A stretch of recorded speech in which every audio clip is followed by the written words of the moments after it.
Hello guys, welcome to study world. तो आज हम लोग ऑर्गेनिक का सेकंड चैप्टर देखने वाले हैं, अल्कोहल, फिनॉल और ईथर के बारे में। ठीक है। तो अल्कोहल को हम लोग डिनोट करते हैं ROH से, फिनॉल को डिनोट करते हैं AROH से, और ईथर को डिनोट करते हैं ROR डैश।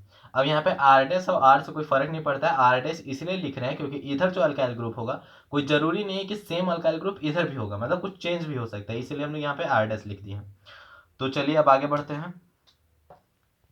तो अब हम लोग अल्कोहल के बारे में पढ़ रहे हैं। तो अल्कोहल का जनरल फॉर्मूला होता है CnH2n+2O। अब अगर अल्कोहल का क्लासिफिकेशन किया जाए तो प्राइमरी में पहले हम लोग कर सकते हैं प्राइमरी अल्कोहल को 1 डिग्री से डिनोट करेंगे। और इसमें प्राइमरी अल्कोहल में जो CH2 होगा, मतलब OH से डायरेक्ट जो कार्बन अटैच है, उसको हम लोग देखेंगे कि वो और कितने अलग अलग कार्बन से अटैच है। तो वो और एक ही कार्बन से अटैच है, तो इसलिए प्राइमरी हो गया। सेकेंडरी अल्कोहल में हो जाएगा 2 डिग्री से इसको डिनोट करेंगे। और उसी तरह से इस कार्बन को देखेंगे कि ये कितने अलग अलग कार्बन से अटैच है। तो एक एक और ये दो, तो ये सेकेंडरी हो गया। टर्सरी में भी उसी तरह से इसको 3 डिग्री से डिनोट करेंगे। और इस कार्बन को देखेंगे कि और कितने अलग अलग कार्बन से अटैच है। तो ये एक, ये दो और ये तीन, तो तीन अलग अलग कार्बन से अटैच है, इसीलिए ये कैसा हो गया, टर्सरी अल्कोहल हो गया। ठीक है। तो अब देखते हैं आगे हम लोग। तो अब हम लोग फिर से क्लासिफिकेशन अल्कोहल का ही कर रहे हैं, लेकिन on the basis of number of OH group. अब OH ग्रुप कोई भी कंपाउंड में कितना है उसके आधार पे अब हम लोग अल्कोहल का क्लासिफिकेशन कर रहे हैं। तो सबसे पहले होता है मोनोहाइड्रिक अल्कोहल, जिसमें सिर्फ एक ही OH ग्रुप प्रेजेंट होता है। फिर आता है डाईहाइड्रिक अल्कोहल, जिसमें दो OH ग्रुप अटैच होता है, दो अलग अलग अराइल ग्रुप भी होगा, वो आपस में अटैच रहेगा। फिर आता है ट्राईहाइड्रिक अल्कोहल, जिसमें तीन अलग अलग OH ग्रुप अटैच होगा, और वो सेम ही कंपाउंड में अटैच होगा, ऐसा नहीं हो कि अलग अलग होगा। फिर एक आता है पॉलीहाइड्रिक। तो पॉलीहाइड्रिक वो, मतलब इस पॉलीहाइड्रिक का एग्जांपल इसको हम लोग दे सकते हैं। ठीक है। अब इसी तरह से 4 होगा, 5 होगा, तो उसको हम लोग क्या बोलेंगे, उसको हम लोग पॉलीहाइड्रिक अल्कोहल में कंसीडर करेंगे। तो मोनोहाइड्रिक हो गया, डाईहाइड्रिक हो गया, ट्राईहाइड्रिक हो गया, पॉलीहाइड्रिक हो गया। तो आगे बढ़ते हैं। हम लोग का अगला टॉपिक है प्रिपरेशन ऑफ अल्कोहल। अल्कोहल का प्रिपरेशन कैसे करते हैं। तो सबसे पहले हम लोग को पढ़ना है एल्कीन के साथ, कि एल्कीन के साथ हम लोग अल्कोहल का प्रिपरेशन कैसे करते हैं। तो एक एल्कीन है CH2 डबल बॉन्ड के साथ, वाटर के साथ जब रिएक्शन करते हैं in the presence of acidic medium. ये कैसा मीडियम है, एसिडिक मीडियम है। तो ये क्या फॉर्म हो जाता है, CH3CH2OH बन जाता है। ठीक है। तो यहाँ पे प्राइमरी अल्कोहल फॉर्म हो गया। अब हम लोग इसका मैकेनिज्म इंपॉर्टेंट है, जो कि एग्जाम में पूछा भी गया है बहुत बार, इसलिए इसका मैकेनिज्म हम लोग देख लेते हैं। तो सबसे पहला स्टेप था कि CH2 डबल बॉन्ड CH2 था। तो ये जो डबल बॉन्ड है और H+, तो ये अब H+ आया कहाँ से, तो जिस तरह से कोई भी एसिड ले लेते हैं H2SO4, इसको अगर हम लोग हाइड्रोलाइज करेंगे तो H+ HSO4 माइनस में कन्वर्ट हो जाएगा। ठीक है। तो ये जो H+ है, वही H+ के साथ जब ये रिएक्शन कर रहा है, यानी कि अपना इलेक्ट्रॉन पेयर इसको दे के आपस में बॉन्ड बना रहा है, तो यहाँ पे ये एक H जुड़ जाएगा इस कार्बन के साथ। तो लेकिन यहाँ पे इस कार्बन का तो एक बॉन्ड कम हो गया ना, जब एक बॉन्ड इसका टूट गया तो इसके पास एक दो तीन ही बॉन्ड बचा, तो इसीलिए इस पे प्लस आ जाएगा। अब ये प्लस वाला जो यहाँ पे कार्बन बचा है, ये वाटर के साथ जब अब आपस में रिएक्ट करेगा, तो वाटर ऑक्सीजन के पास क्या है, दो तीन लोन पेयर है, तो ये अपना एक लोन पेयर इस कार्बन को दे देगा। तो जब लोन पेयर दे रहा है यानी कि बॉन्ड बना रहा है, तो यहाँ पे ऑक्सीजन कार्बन के साथ बॉन्ड बना लिया। अब यहाँ पे ऑक्सीजन का अगर बॉन्ड देखा जाए तो एक दो तीन, बॉन्ड तो तीन बना लिया आराम से, लेकिन अब ऑक्सीजन स्टेबल नहीं रहने पाएगा, वो अपना बॉन्ड तोड़ने का कोशिश करेगा, मतलब अपना एक बॉन्ड कम करने का कोशिश करेगा। तो अब कौन सा बॉन्ड तोड़ेगा, अब ये वाला बॉन्ड तो तोड़ नहीं सकता, क्योंकि ये अभी जस्ट बनाया है, अगर तोड़ना ही होता तो वो बनाता ही नहीं। इसीलिए उसके पास ऑप्शन है ये या फिर ये, मतलब दोनों तो सेम ही बॉन्ड है, एच बॉन्ड ही है। तो ये अपना एक बॉन्ड तोड़ के अपना लोन पेयर वापस ले लिया, तो जब लोन पेयर वापस ले लिया तो उसके पास सिर्फ OH बचा, और यहाँ पे CH और ये बन गया CH3CH2OH। ये हमारा मैकेनिज्म हो गया टोटल अल्कीन का, कि अल्कीन से अल्कोहल कैसे फॉर्म होते हैं। अब अगला प्रिपरेशन हम लोग को पढ़ना है बाई हाइड्रोबोरेशन ऑक्सीडेशन। ठीक है। तो अब हम लोग इसका मदद लेके अल्कोहल को फॉर्म करेंगे। तो कोई भी एक अल्कीन ले लिए, अल्कीन के साथ हम लोग रिएजेंट क्या ले रखते हैं, BH3 और H2O2 को रख रहे हैं। ठीक है। In the medium of acidic भी ले सकते हैं आप, बेसिक भी ले सकते हैं, वो आपके ऊपर है कि आप क्या मीडियम लेना चाहते हैं। तो यहाँ पे सिंपली बस OH जो होगा इस पे आके जुड़ जाएगा, जहाँ पे हाइड्रोजन ज़्यादा है तो वहाँ पे OH जुड़ गया, और जहाँ पे हाइड्रोजन कम है वहाँ पे H आके जुड़ गया, और ये फॉर्मली डबल बॉन्ड टूट गया। तो हाइड्रोबोरेशन ऑक्सीडेशन में बस सिंपली जहाँ पे हाइड्रोजन ज़्यादा होगा वहाँ पे OH जुड़ जाएगा, जहाँ पे हाइड्रोजन कम होगा वहाँ पे H जुड़ जाएगा और ये प्रोडक्ट फॉर्म हो जाएगा। ठीक है, तो अब हम लोग अगला प्रिपरेशन पढ़ रहे हैं एल्कोहल का by the reduction of carbonyl group. Carbonyl group को हम लोग जब रिड्यूस करेंगे तो क्या फॉर्म होगा, एल्कोहल ही फॉर्म होगा। ठीक है, तो सबसे पहले हम लोग समझते हैं कि कार्बोनिल ग्रुप होता क्या क्या है। तो कार्बोनिल ग्रुप में एल्डिहाइड आता है, कीटोन आता है, कार्बोक्सिलिक एसिड आता है और ईस्टर आता है। ठीक है, तो एल्डिहाइड को कैसे डिनोट करते हैं, आर सी एच ओ से डिनोट करते हैं, कीटोन को डिनोट करते हैं आर सी ओ आर से डिनोट करते हैं, कार्बोक्सिलिक एसिड को करते हैं R C double O H से करते हैं, और ईस्टर को डिनोट करते हैं R C double O R से डिनोट करते हैं। ठीक है, अब जब बात इसको आया है रिड्यूस करने का, तो जब एल्डिहाइड को रिड्यूस करेंगे तो क्या बनेगा, एल्कोहल बनेगा। लेकिन कैसा एल्कोहल बनेगा, प्राइमरी एल्कोहल बनेगा। कीटोन को जब रिड्यूस करेंगे तो क्या बनेगा, एल्कोहल बनेगा लेकिन सेकेंडरी एल्कोहल बनेगा।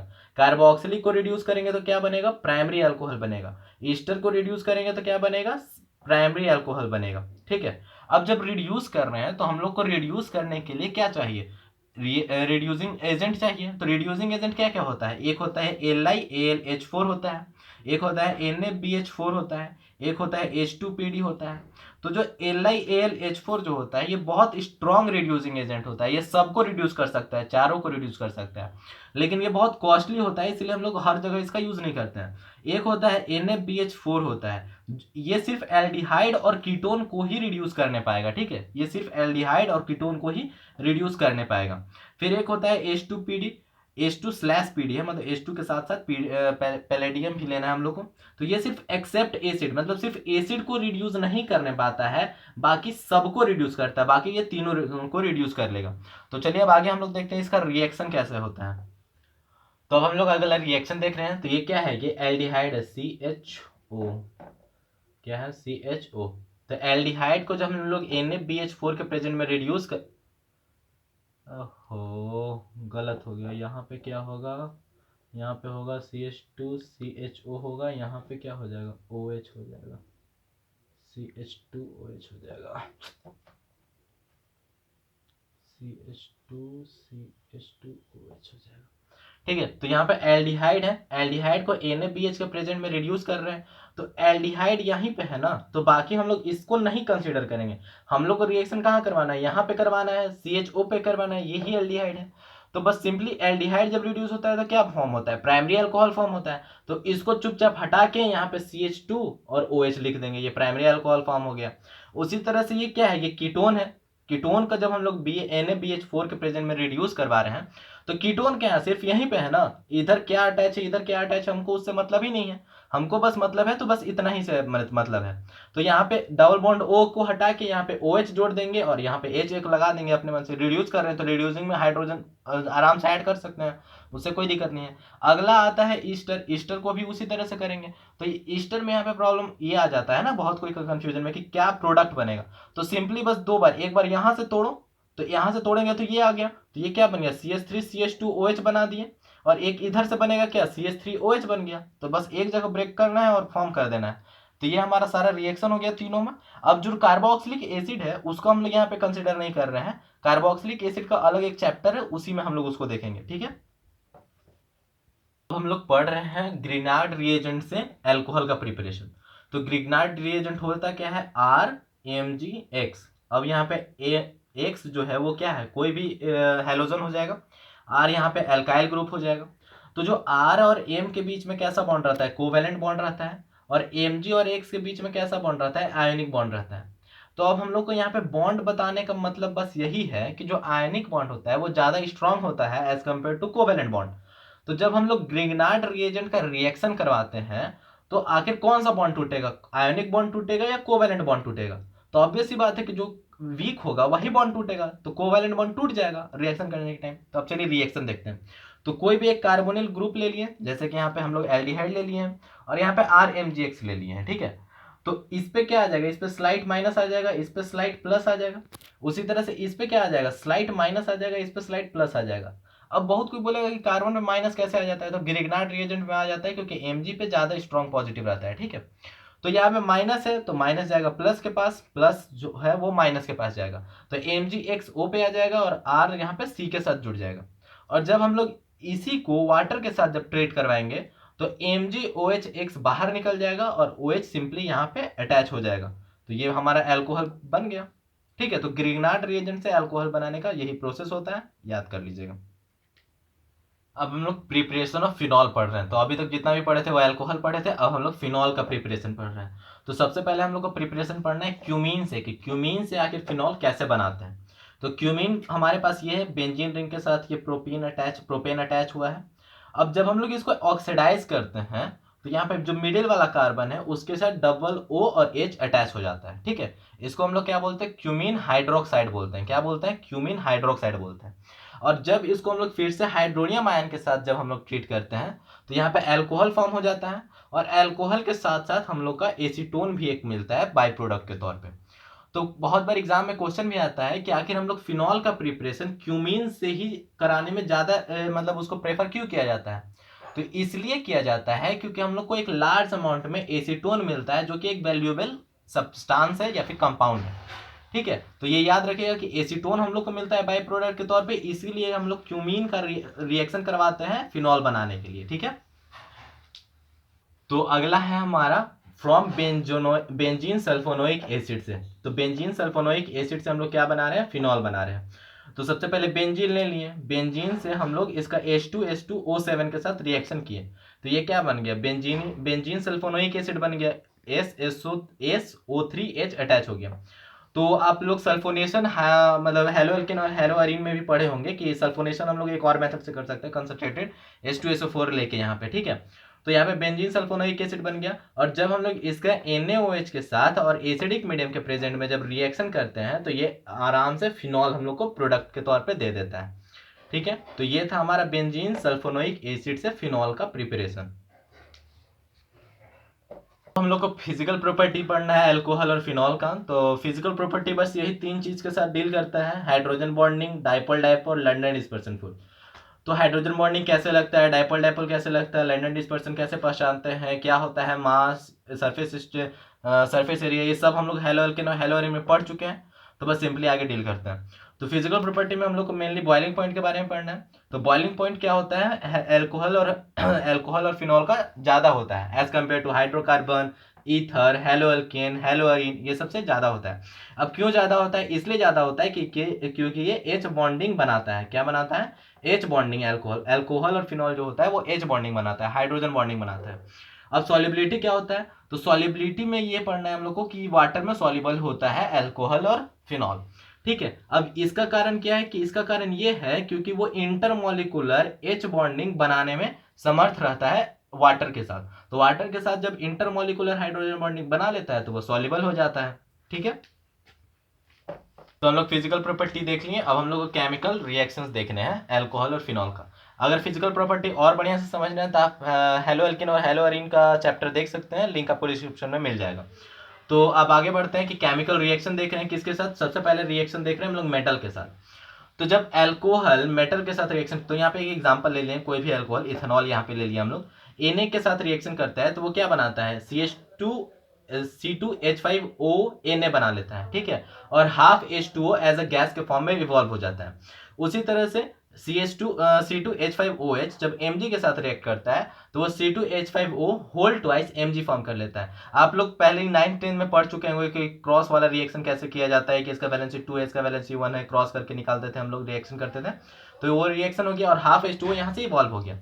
तो यहाँ पे हम लोग जब हाफ H2O इवॉल्व हो रहा है तो इससे हम लोग को क्या पता चल रहा है, इससे पता ये चल रहा है कि अल्कोहल और फिनॉल जो होता है वो एसिडिक नेचर का होता है। कैसा नेचर का होता है, एसिडिक नेचर का होता है। ठीक है, क्योंकि जब हम लोग एसिड और मेटल का रिएक्शन करते थे बचपन में, मतलब 10th क्लास में, तो क्या इवॉल्व होता था, हाइड्रोजन गैस इवॉल्व होता था, और यहाँ पे भी हाइड्रोजन गैस इवॉल्व हो रहा है। तो इससे हम लोग को क्या पता चलता है कि जो अल्कोहल और फिनॉल जो है वो एसिडिक नेचर का है। ठीक है, तो अभी हम लोग देखें कि अल्कोहल और फिनॉल जो है वो एसिडिक नेचर का होता है। कैसा नेचर का होता है, एसिडिक नेचर का होता है। तो आखिर जो सबसे ज्यादा एसिडिक कैसे होगा, ठीक है, तो सबसे ज्यादा एसिडिक प्राइमरी होता है, फिर सेकेंडरी होता है, फिर टर्शियरी होता है। तो आखिर हम लोग कैसे डिसाइड किए कि हाँ प्राइमरी सबसे ज्यादा होता है, फिर सेकेंडरी होता है, फिर टर्शियरी होता है। तो उससे पहले हम लोग समझते हैं कि एसिड कैसे डिसाइड किया जाता है और बेस कैसे डिसाइड किया जाता है, कि आखिर कोई भी कंपाउंड एसिड है कि बेस है। ये सिर्फ ऑर्गेनिक में काम करता है। ठीक है, तो अगर हम लोग को एसिड चेक करना है तो हम लोग देखेंगे कि वो कंपाउंड पोलर है कि नहीं। अगर उस कोई भी कंपाउंड में पोलैरिटी जनरेट हो रहा है तो वो एसिडिक होगा। अगर कोई भी कंपाउंड में बेसिक अगर चेक करना है तो हम लोग चेक करेंगे कि उसके पास लोन पेयर है कि नहीं। अगर लोन पेयर होगा तो उसके वो बेस जरूर होगा। ठीक है, तो अब उसके बाद हम लोग अब आते हैं कि आखिर प्राइमरी, सेकेंडरी और टर्सरी को हम लोग क्लासिफाई कैसे किए। तो यहाँ पे RCH2OH है, ये प्राइमरी है। तो ये जो R है वो क्या है, अल्काइल ग्रुप है। अल्काइल ग्रुप कैसा होता है, इलेक्ट्रॉन डोनेटिंग नेचर का होता है, इलेक्ट्रॉन डोनेटिंग ग्रुप हो रहा है, यानी कि ये इलेक्ट्रॉन इसको दे रहा है। ठीक है, अगर ये OH को हम लोग ओपन करके लिखे हैं O और H, ये हो गया माइनस, ये हो गया प्लस, तो यहाँ पे पोलैरिटी है। तो ये इसको इलेक्ट्रॉन दे रहा है, तो ये भी तो अल्काइल ग्रुप है, तो ये भी इलेक्ट्रॉन देगा, तो ये इसको इलेक्ट्रॉन दे रहा है। तो इसके पास स्लाइट माइनस था, स्लाइट प्लस था, लेकिन जब इसके पास इलेक्ट्रॉन आने लगा तो इसका तो माइनस जो नेगेटिविटी होगा वो कम होते जाएगा, इसका पॉजिटिविटी जो पॉजिटिव होगा वो भी कम होता जाएगा। इसका मतलब इलेक्ट्रॉन दे देकर ये अल्काइल ग्रुप इसका पोलैरिटी को कम कर रहा है। ठीक है, तो प्राइमरी में एक अल्काइल ग्रुप प्रेजेंट होता है, सेकेंडरी में दो अल्काइल ग्रुप इसी तरह से प्रेजेंट है, इधर से भी जा रहा है, इधर से भी जा रहा है, तो इसके पास बहुत ज्यादा हो गया। अब इसके पास हो गया तो ये भी इधर आगे ट्रांसफर करेगा। उसी तरह से टर्सरी में तीन अल्काइल ग्रुप होता है, तीनों तरफ से भेज रहा है इलेक्ट्रॉन, तो इसके पास और पोलैरिटी कम हो गया। तो देख रहे, प्राइमरी में थोड़ा सा कम हुआ, सेकेंडरी में उससे ज्यादा पोलैरिटी कम हुआ, और टर्सरी में सबसे कम हो गया। इसीलिए प्राइमरी सबसे ज्यादा एसिडिक होता है, फिर सेकेंडरी होता है, और फिर टर्सरी होता है। ठीक है, तो ये हो गया हमारा एसिडिक नेचर ऑफ अल्कोहल और फिनॉल का। तो एग्जाम में ये बहुत बार पूछा गया है कि वाटर और अल्कोहल में सबसे ज्यादा एसिडिक कौन है, तो वाटर ज्यादा एसिडिक होता है। ठीक है, अब वाटर क्यों एसिडिक होता है, तो वाटर होता क्या है, H2O होता है, तो O के साथ H है, इधर भी H है, तो यहाँ पे पोलैरिटी तो भाई बन रहा है दोनों में, तो यानी कि ये एसिडिक तो जरूर होगा। अगर हम लोग अल्कोहल का एग्जाम्पल लेते हैं, प्राइमरी अल्कोहल ही लेते हैं, ठीक है, तो यहाँ पे भी पोलैरिटी बन रहा है। ठीक है, लेकिन यहाँ पे अल्काइल ग्रुप प्रेजेंट होने की वजह से, ये इलेक्ट्रॉन डोनेटिंग ग्रुप प्रेजेंट होने की वजह से इसका पोलैरिटी थोड़ा सा कम हो जाएगा। तो जब ये थोड़ा सा भी कम हो गया तो वाटर अपने आप ज्यादा एसिडिक हो जाएगा एज कंपेयर टू अल्कोहल। ठीक है, और ये भी बोला जाता है कि फिनॉल जो होता है वो ज्यादा एसिडिक होता है अल्कोहल से। अब इसका क्या कारण होता है, इसका कारण होता है रेजोनेंस। तो रेजोनेंस की वजह से जो फिनॉल होता है, इसका कंजुगेट जो आयन होता है, जो कंजुगेट आयन होता है वो ज्यादा स्टेबल हो जाता है, जिसके वजह से फिनॉल ज्यादा एसिडिक होता है एज कंपेयर टू अल्कोहल। ठीक है, अब हम लोग का अगला टॉपिक आता है एस्टरिफिकेशन रिएक्शन। मतलब अल्कोहल और फिनॉल का मदद से हम लोग क्या बनाएंगे, ईस्टर फॉर्म करेंगे। तो जब हम लोग अल्कोहल या फिर फिनॉल का रिएक्शन करते हैं R-COOH से, RCOCl से, RCO होल ट्वाइस O, इसको क्या बोलते हैं, कार्बोक्सिलिक एसिड बोलते हैं, इसको हम लोग एसिड हैलाइड बोलते हैं, इसको हम लोग एसिडिक एनहाइड्राइड बोलते हैं। तो जब ये सब से, मतलब अगर अल्कोहल इससे रिएक्शन किया तो ईस्टर बनेगा, अल्कोहल इससे रिएक्शन करेगा तो ईस्टर बनेगा, अल्कोहल इससे रिएक्शन करेगा तो इससे एस्टर बनेगा। अब ये सब का हम लोग रिएक्शन एक एक बार देख लेते हैं। तो जिस तरह से अल्कोहल मतलब एलिफेटिक, मतलब अल्कोहल सिंपली बेस जैसे रिएक्ट करेगा, उसी तरह से फिनॉल भी रिएक्ट करेगा। ठीक है, तो यहाँ पे अल्कोहल है, RCOOH से रिएक्ट कर रहा है, एसिडिक मीडियम इसके लिए होना चाहिए, तो ये ईस्टर फॉर्म कर लिया R-COOR, और H2 साइड प्रोडक्ट पे निकल जाएगा।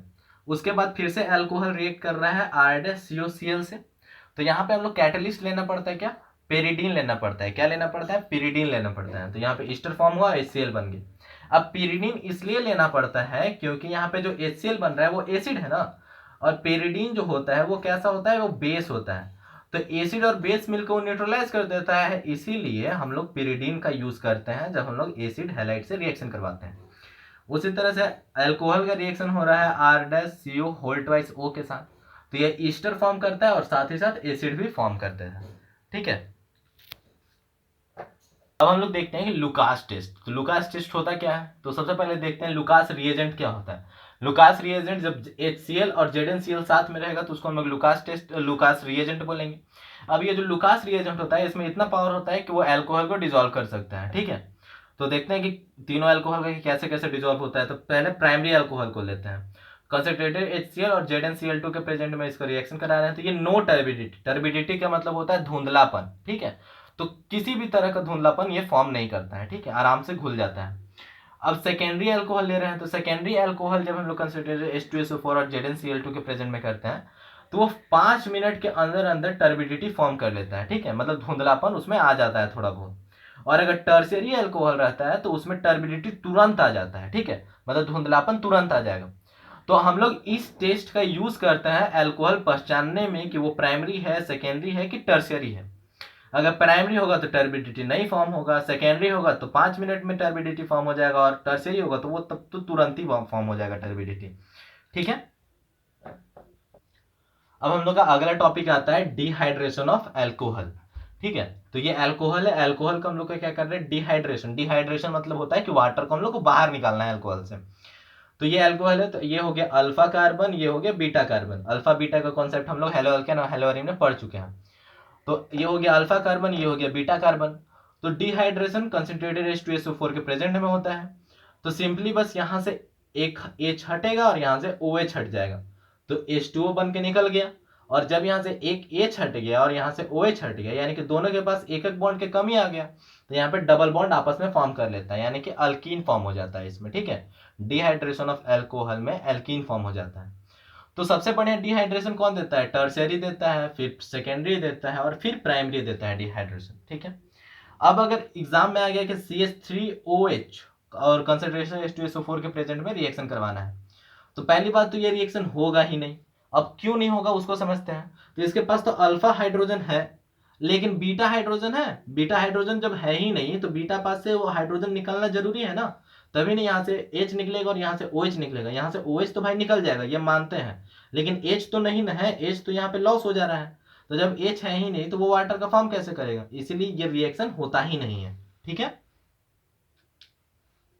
अब हम लोग का अगला टॉपिक है ऑक्सीडेशन ऑफ अल्कोहल। अल्कोहल को हम लोग क्या कर रहे हैं, ऑक्सीडाइज कर रहे हैं। तो जैसे रिड्यूस करने के लिए रिड्यूसिंग एजेंट होता था, उसी तरह से ऑक्सीडाइज करने के लिए ऑक्सीडाइजिंग एजेंट होता है। लेकिन हम लोग वीक ऑक्सीडाइजिंग एजेंट से भी हम लोग इसको ऑक्सीडाइज कर सकते हैं। तो वीक में क्या क्या होता है, CrO3 और एसीटोन साथ में लेते हैं। पीसीसी होता है, पीसीसी का फुल फॉर्म क्या होता है, पेरिडीन क्लोरोक्रोमेट होता है, और Cu तो कॉपर है ही। तो जब प्राइमरी अल्कोहल को हम लोग ऑक्सीडाइज करते हैं तो क्या फॉर्म होता है, एल्डिहाइड फॉर्म हो जाता है।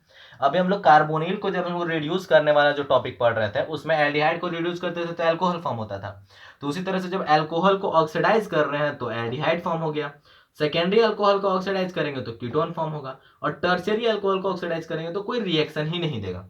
अगर एग्जाम्पल के तौर पे समझना है तो यहाँ पे CH3CH2OH है प्राइमरी अल्कोहल, इसको पीसीसी के प्रेजेंट में ऑक्सीडाइज कर रहे हैं तो क्या फॉर्म हो गया, CH3CHO प्राइमरी अल्कोहल फॉर्म हो गया। फिर कीटोन फॉर्म कर रहे हैं सेकेंडरी से, तो ये सेकेंडरी अल्कोहल है। पीसीसी के प्रेजेंट में रिएक्ट कर रहे हैं तो यहाँ पे क्या फॉर्म हो गया, कीटोन फॉर्म हो गया। तो ये हो गया ऑक्सीडेशन ऑफ अल्कोहल। तो अब अगला टॉपिक है नाइट्रेशन। नाइट्रेशन हम लोग क्या कर रहे हैं, मतलब फिनॉल का रिएक्शन पढ़ रहे हैं। तो सबसे पहला क्या आता है, नाइट्रेशन हम लोग कर रहे हैं। तो नाइट्रेशन करने के लिए हम लोग क्या करते थे, कंसंट्रेटेड H2SO4 और कंसंट्रेटेड HNO3 के प्रेजेंट में रिएक्शन करवा देते हैं, ठीक है। लेकिन यहाँ पे हम लोग डाइल्यूट HNO3 से भी रिएक्शन करवा सकते हैं नाइट्रेशन में, ठीक है। अब ऐसा इसलिए होता है क्योंकि जो OH ग्रुप होता है ये इलेक्ट्रॉन डोनेटिंग ग्रुप का होता है, इलेक्ट्रॉन डोनेटिंग ग्रुप का होता है। इलेक्ट्रॉन जब इसको दे रहा है, यानी कि ये रिंग को क्या कर रहा है, एक्टिवेट कर रहा है। क्या कर रहा है, एक्टिवेट कर रहा है। तो जब रिंग एक्टिवेट हो जाता है तो वो अपने आप रिएक्शन कर लेता है। तो उसी तरह से मेजर बनेगा पार्था पे, पारा पे, और माइनर बनेगा ऑर्थो पे। अब ये भी क्वेश्चन आता है एग्जाम में कि OH ग्रुप जो होता है वो ऑर्थो पारा डायरेक्टिंग ही क्यों होता है, मेटा पे काहे नहीं ऐड होता है। तो इसको हम लोग आगे डील करेंगे, ठीक है। इसको आगे हम लोग बढ़िया से रेजोनेंस बना के समझेंगे कि क्यों होता है। अब यहाँ पे क्वेश्चन ये भी अराइज होता है कि क्या होता अगर हम लोग कंसंट्रेटेड HNO3 को ले लेते हैं रिएक्शन कराने टाइम डायल्यूट के जगह पे, तो वो तीनों जगह एक ही साथ फॉर्म कर लेता है। तीनों जगह दोनों ऑर्था पे और ऑर्थो पे और एक पारा पे NO2 ऐड हो जाता। तो ये क्या फॉर्म कर लेता, पिक्रिक एसिड फॉर्म कर लेता। क्या फॉर्म कर लेता, पिक्रिक एसिड फॉर्म कर लेता। तो अब हम लोग पढ़ते हैं कि आखिर OH ग्रुप जो होता है वो ऑर्थो पारा डायरेक्टिंग क्यों होता है। तो हम लोग अभी देखे थे कि जो OH ग्रुप होता है वो ऑर्थो और पारा डायरेक्टिंग नेचर का होता है, मतलब कि जो वो रिएक्ट करेगा तो जो भी कंपाउंड ऐड होना है वो मतलब या तो ऑर्थो पे ऐड होगा या तो फिर पारा पे ऐड होगा। तो ऐसा क्यों होता है उसको हम लोग देखते हैं। तो इसका हम लोग रेजोनेटिंग स्ट्रक्चर बनाया फिनॉल का। तो सबसे पहले यहाँ पे लोन पेयर है ऑक्सीजन के पास, तो अपना ये lone pair single double resonance बनाएगा। तो ये लोन पेयर यहाँ आ गया, ये यहाँ आ गया, तो ये पूरा रेजोनेटिंग स्ट्रक्चर हो गया। तो हम लोग देख सकते हैं कि ऑर्थो पे और पारा पे हर जगह पे ऑर्थो और पारा पे इलेक्ट्रॉन डेंसिटी बढ़ जा रहा है, ठीक है। और इलेक्ट्रॉन डेंसिटी बढ़ जाने की वजह से ही वो ऑर्थो और पारा डायरेक्टिंग नेचर का होता है। ठीक है, तो हम लोग जान गए कि जो OH ग्रुप होता है वो ऑर्थो पारा डायरेक्टिंग नेचर का क्यों होता है। तो अगला अब हम लोग का रिएक्शन है हेलोजिनेशन ऑफ फिनॉल। फिनॉल का हम लोग क्या कर रहे हैं, हेलोजिनेशन, मतलब हेलोजन ऐड कर रहे हैं। तो सबसे पहले हम लोग को क्या लेना है, इनसॉल्वेंट CH2। CH2 इसके जगह पे हम लोग लिख सकते हैं CCl4 भी ले सकते हैं, CHCl3 भी ले सकते हैं। ठीक है, ये तीनों में से कोई भी एक सॉल्वेंट ले सकते हैं। तो ये सॉल्वेंट कैसा नेचर का होता है, नॉन पोलर होता है। तो जब फिनॉल का Br2 के साथ रिएक्शन कराते हैं in the present of CH2 solvent, तो ब्रोमीन पारा पे अटैच हो जाता है और ऑर्थो पे भी अटैच होता है। तो जो पारा पे अटैच होता है वो मेजर होता है, तो इसीलिए हम लोग मेजर प्रोडक्ट लिखें सिर्फ। सेकेंड आता है इन H2O सॉल्वेंट में जब हम लोग रिएक्शन करवाते हैं फिनॉल का, तो क्या होता है, और ये नेचर कैसा होता है, पोलर नेचर का होता है H2O। तो जब Br2 का फिनॉल के साथ रिएक्शन करवाता है in the presence of H2O solvent में, तो वो तीन जगह, दो ऑर्थो पे और एक पारा पे Br को अटैच कर देते हैं। ठीक है, तो ये हो गया हमारा सॉल्वेंट। और जो ये तीन जगह जो Br और एक जगह OH जो है वो ये कैसा बनाता है, व्हाइट प्रिसिपिटेट बना देता है। क्या बन जाता है, व्हाइट PPT बन लेता है। ठीक है, व्हाइट प्रिसिपिटेट फॉर्म कर लेता है और साइड प्रोडक्ट में HBr निकल जाता है, और उसको बैलेंस कर लीजिएगा। ठीक है, अगला रिएक्शन हम लोग का आता है कॉल्वेज रिएक्शन। तो कॉल्वेज रिएक्शन में क्या फॉर्म होता है, साइसेलिक एसिड बनाता है बेंजीन से, मतलब फिनॉल से हम लोग क्या बनाते हैं, साइसेलिक एसिड बनाते हैं। तो ये फिनॉल है, फिनॉल का रिएक्शन करवाते हैं NaOH के प्रेजेंट में, तो वो सोडियम फेनोक्साइड आयन फॉर्म कर लिया। अब जो सोडियम फेनोक्साइड है वो CO2 और H+ के प्रेजेंट में जब रिएक्ट करता है, तो यहाँ पे सिंपली बस COOH अटैच हो जाता है। तो ये क्या है, ये साइसेलिक एसिड फॉर्म कर लिया। ठीक है, हम लोग का अगला रिएक्शन क्या है, रीमन टीमन रिएक्शन। ठीक है, रीमन टीमन रिएक्शन। तो इसमें क्या होता है ना कि साइसेलिक एल्डिहाइड फॉर्म होता है। क्या फॉर्म होता है, साइसेलिक एल्डिहाइड फॉर्म होता है। तो उसी तरह से फिनॉल है, फिनॉल का जब हम लोग NaOH के साथ रिएक्शन करवाए तो हम लोग को सोडियम फेनोक्साइड बना। सोडियम फेनोक्साइड के साथ हम लोग क्लोरोफॉर्म का रिएक्शन करवाएंगे CHCl3 के साथ। तो जब क्लोरोफॉर्म का रिएक्शन करवाएं तो ये इंटरमीडिएट फॉर्म हुआ। क्या फॉर्म हुआ, इंटरमीडिएट फॉर्म हुआ। अब फिर से जब हम लोग इसका NaOH के साथ रिएक्शन करवाएंगे तो ये जो दोनों Cl है, ये दोनों Cl हट जाएगा। अब ऐसा हम लोग पढ़े हुए हैं कि जब CH के पास दो दो OH जुड़ा रहेगा एक ही कार्बन के साथ, तो वो अनस्टेबल हो जाता है। अनस्टेबल हो जाने की वजह से वो वाटर रिलीज कर देता है, यानी कि यहाँ से OH और यहाँ से H वाटर रिलीज कर जाएगा। नहीं, यहाँ से H नहीं जाएगा, H जाएगा कार्बन के पास से, तो इसके पास से H हट जाएगा। ठीक है, मतलब ये वाला H हट जाएगा। तो यहाँ पे फिर क्या, और फिर जब हम लोग वाटर यहाँ से हट गया और फिर जब हम लोग एसिडिक मीडियम में इसको ट्रीट कर देंगे, तो यहाँ पे सिंपली बस CHO ऐड हो जाएगा। तो ये हमारा क्या बन गया, साइसेलिक एल्डिहाइड फॉर्म हो गया। क्या फॉर्म हो गया, साइसेलिक एल्डिहाइड फॉर्म हो गया। अब अगला रिएक्शन आता है फिनॉल का, किसके साथ, जिंक डस्ट के साथ। तो फिनॉल है, फिनॉल को ऐसे मॉलिकुलर फॉर्मूला के में भी पहचानने का आदत डालिए, आगे एग्जाम में नहीं तो दिक्कत होगा। तो फिनॉल क्या होता है, C6H5OH, जिंक और हीट दे रहे हैं, तो ये बेंजीन फॉर्म करता है, और ZNO जो कि प्रिसिपिटेट फॉर्म होता है। तो जो ये ZNO फॉर्म हुआ ना, ये फॉरवर्ड डायरेक्शन में ले जाने में मदद भी करता है। ठीक है, अब अगला रिएक्शन आता है reaction of phenol with H2CrO4। तो H2CrO4 क्या होता है, ये स्ट्रॉन्ग ऑक्सीडाइजिंग एजेंट है। यानी कि फिनॉल को जब हम लोग ऑक्सीडाइज करेंगे, स्ट्रांगली ऑक्सीडाइज करेंगे, तो वो क्यूनॉन बनाएगा। मतलब एक हेक्सागोन होगा, यहाँ पे डबल बॉन्ड होगा, यहाँ पे डबल बॉन्ड O। तो ये क्या है, क्यूनॉन है। ये एग्जाम में आ चुका है एक बार, तो ध्यान से इसको याद कर लीजिएगा। तो अब अगला टॉपिक हम लोग का आता है ईथर। तो ईथर को हम लोग को रिप्रेजेंट कैसे करते हैं, ROR से रिप्रेजेंट करते हैं। इसका जो बॉन्ड, इसका जो हाइब्रिडाइजेशन देखा जाए तो वो sp3 हाइब्रिडाइजेशन होता है। ठीक है, और sp3 यानी कि टेट्राहेड्रल ज्योमेट्री हो गया। टेट्राहेड्रल का ज्योमेट्री का होता है 109.5 डिग्री होता है बॉन्ड एंगल, लेकिन ईथर में जो बॉन्ड एंगल होता है 111 डिग्री होता है। ऐसा इसलिए होता है क्योंकि ये दोनों तरफ जो एल्काइल ग्रुप होता है वो रिपल्सन करता है। अल्काइल ग्रुप रिपल्सन करता है, जिसकी वजह से इसका बॉन्ड एंगल बढ़ जाता है। ठीक है, तो और बढ़ के 111 डिग्री हो जाता है। अब आता है मेथड ऑफ प्रिपरेशन पे। तो सबसे पहला मेथड है विलियमसन सिंथेसिस मेथड। ठीक है, तो विलियमसन में क्या होता है कि सोडियम फेनोक्साइड आयन लेंगे, सोडियम आयन लेंगे, नहीं सोडियम आयन लेंगे, हाँ RONA लेंगे। ठीक है, और उसके बाद हम लोग R-CH2X, ठीक है, मतलब हेलोजन के साथ रिएक्शन कराएंगे। तो हेलो एल्किन के साथ रिएक्शन करवा रहे हैं, तो यहाँ पे ROCH2R अटैच हो गया, और साथ ही साथ NaX रिलीज हो जाता है एज अ बाई प्रोडक्ट। ठीक है, अब इसमें सबसे ज्यादा इंपॉर्टेंट रिएक्शन नहीं है, इसका सबसे ज्यादा इंपॉर्टेंट है लिमिटेशन। इसका लिमिटेशन ये है कि ये सिर्फ प्राइमरी अल्काइल हैलाइड ही दे सकता है ये रिएक्शन। अगर सेकेंडरी और टर्शियरी लेते हैं इसके जगह पे तो वो अल्कीन मेजर प्रोडक्ट के तौर पे फॉर्म करेगा, ठीक है। तो ये लिमिटेशन बहुत ज्यादा इंपॉर्टेंट है।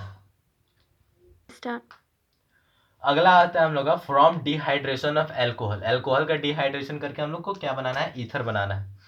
तो जब एल्कोहल का डिहाइड्रेशन दो तरह से होता है, ठीक है। एक एक होता है 443 डिग्री केल्विन पे, एक होता है 413 डिग्री केल्विन पे। डिग्री वैसे केल्विन में नहीं बोला जाता है। इसमें रिएजेंट हम लोग क्या लेते हैं, कंसंट्रेटेड H2SO4 ले सकते हैं या फिर कंसंट्रेटेड H3PO4 ले सकते हैं, और इसमें भी कंसंट्रेटेड H2SO4 लेते हैं, ठीक है। लेकिन अगर हम लोग को टेम्परेचर देखना है, अगर टेम्परेचर हम लोग का 443 केल्विन है और कंसंट्रेटेड H2SO4 है, चाहे फिर कंसंट्रेटेड H3PO4 है, तो वो क्या फॉर्म करेगा, इथीन फॉर्म करेगा। क्या फॉर्म करेगा, इथीन फॉर्म करेगा। और ये किस तरह का रिएक्शन होता है, ये होता है एलिमिनेशन रिएक्शन होता है। कैसा रिएक्शन होता है, एलिमिनेशन रिएक्शन होता है। लेकिन कंसंट्रेटेड H2SO4 है और टेम्परेचर कितना है 413 केल्विन, तो यहाँ पे क्या फॉर्म होता है, डाई इथाइल ईथर फॉर्म होता है। क्या फॉर्म होता है, डाई इथाइल ईथर फॉर्म होता है। और ये किस तरह का रिएक्शन होता है, ये सब्स्टिट्यूशन रिएक्शन होता है, ठीक है। तो यहाँ पे टेम्परेचर का बहुत ध्यान देना है कि कितना टेम्परेचर दिया हुआ है रिएक्शन में। उसके बाद हम लोग का आता है फिजिकल प्रॉपर्टी ईथर का। तो बॉइलिंग पॉइंट हम लोग समझ सकते हैं कि वो पोलर है कि नहीं है, वो हम लोग कंसिडर कर सकते हैं, ठीक है। अब उसके बाद सॉलिबिलिटी का बात किया जाए तो वो सॉल्युबल होता है वाटर में, ठीक है। इसलिए सॉल्युबल होता है क्योंकि वो इंटरमॉलिक्यूलर हाइड्रोजन बॉन्डिंग बनाने पाता है। अब अगर केमिकल प्रॉपर्टी का बात किया जाए तो केमिकल प्रॉपर्टी में हम लोग को पढ़ना है रिएक्शन विथ हेलिक एसिड। हेलिक एसिड क्या होता है, ये हो जाएगा HI हो जाएगा, HBr हो जाएगा, HCl हो जाएगा। तो जब जब हम लोग ईथर का रिएक्शन करवाते हैं 2 मोल ऑफ HI के साथ, तो दोनों R के साथ I जुड़ जाएगा और H2O निकल जाता है। लेकिन अगर हम 2 मोल की जगह पे 1 मोल सिर्फ लेते हैं और ईथर के साथ रिएक्शन करवाते हैं, तो वो एक जगह I जुटेगा और एक जगह H जुड़ जाएगा, और जो कि अल्कोहल भी फॉर्म कर लेगा, ठीक है। तो ये हो गया हमारा चैप्टर खत्म अल्कोहल का। अगर आपको इससे रिलेटेड कुछ भी डाउट हो तो कमेंट कीजिए। अगर आपको वीडियो पसंद आया हो तो लाइक करें, सब्सक्राइब करें। और आपको हेलो अल्केन और हेलो अरीन का लिंक आपको डिस्क्रिप्शन में मिल जाएगा, अगर आपको वो चैप्टर भी देखना है तो देख सकते हैं। So thank you.